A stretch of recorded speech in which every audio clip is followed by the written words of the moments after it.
Alright, good morning gardening friends. So it's raining, which is really nice. We've been getting a decent amount of rain and the garden is just loving it. You can see the cucumbers are climbing up the trellis. That tomato right there has gone wild. But today I want to talk to you about squash. So we're going to walk over here, and as you can see there is a casualty over here. So let's go check it out. I do deal with squash bugs every year, mind-boring squash bugs. So this year I've already lost this pumpkin plant.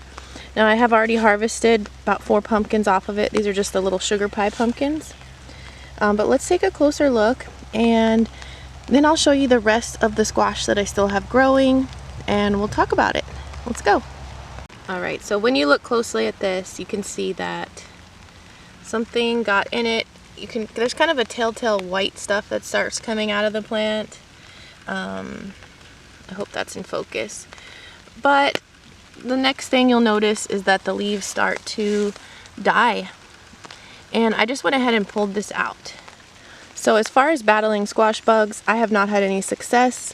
I just get what I can and I move on. There are some plants that do better than others, so I'm going to show you first off one of my favorite. It's a little neck pumpkin, and I'm holding an umbrella, so this is a little more difficult to do.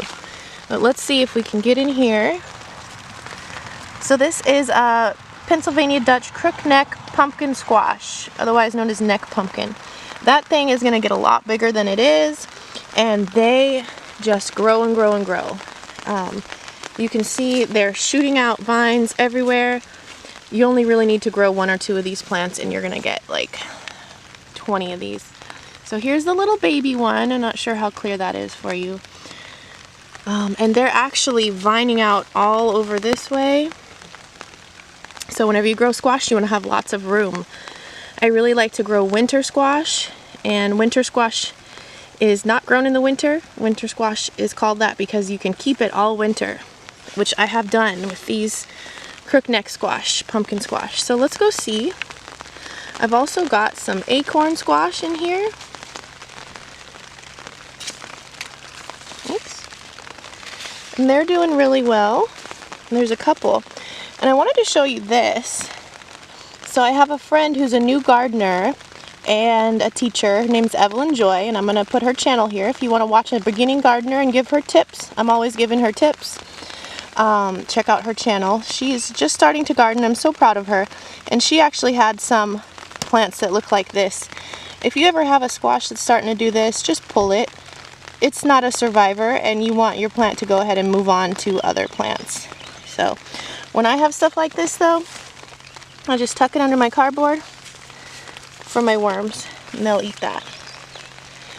Alright, so we've got more acorn squash through here. You want to be really careful when you're walking around in your squash that you're not stepping on the vines, because that can damage your plant. And there's some more acorn squash in here. I also see some of my cucumbers vining through here. Another one of those neck pumpkins right there. It gets to be where it's hard to see what's actually growing because it gets so overcrowded in here.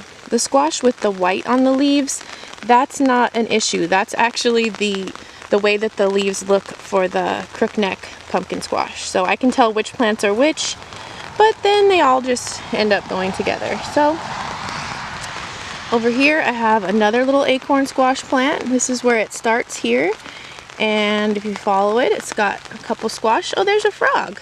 Hey, frog. So lots of acorn squash. I love cooking acorn squash, and I will show you how I cook it eventually. There's a nice looking pumpkin right there.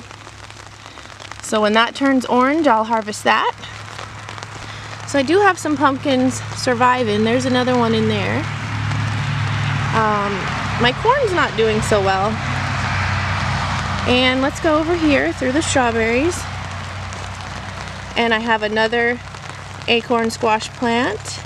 Not looking as healthy as the others, but 1, 2, 3 acorn squash on there. And right next door I have a watermelon that's kind of branching out really well, going that way. And this is not a squash, but I actually have a little honeydew melon right here. Alright, so that's it for my winter squash. And let's go check out what I have for summer squash. Now summer squash just means that you eat it fresh. So I already picked my zucchini this morning, so I'm not going to be able to show you, but this is my zucchini plant. And it does have vine borers bothering it. I can't see them right now, but I can see that they've been trying to attack the stem. But the plant is doing well. I haven't pruned it very much, but it is quite massive. But as long as the bees and things can still get to the flowers, I'm not going to prune that one. But as you can see, there's squash coming at me here, cucumber coming at me there. So I just love that. So that's that. And these will grow like crazy. I think I've talked about it many times, but it'll branch out all through my yard. So make sure you have the space for these. Excuse me, you need to exit the garden. Alright, so I did start some new squash. Let's check that out real quick. It's almost time to harvest my potatoes over there. And the green beans are pretty much done, so I'm going to be covering them with cardboard after the next little harvest. Peppers are finally coming out, doing well, and I've started some more peppers. They're tiny. This okra has been putting out pods, and there's that pretty flower. Okay, focus. So I started one more yellow squash here because I didn't get any of those growing. And then over here I started another zucchini. So I try not to grow more than I'm gonna need. And so yeah, that's what's going on with the squash. Thank you so much for tuning in today, and it's starting to rain a little harder, so I'm gonna go ahead and go inside and watch some of your gardening videos. Alright, see you next time.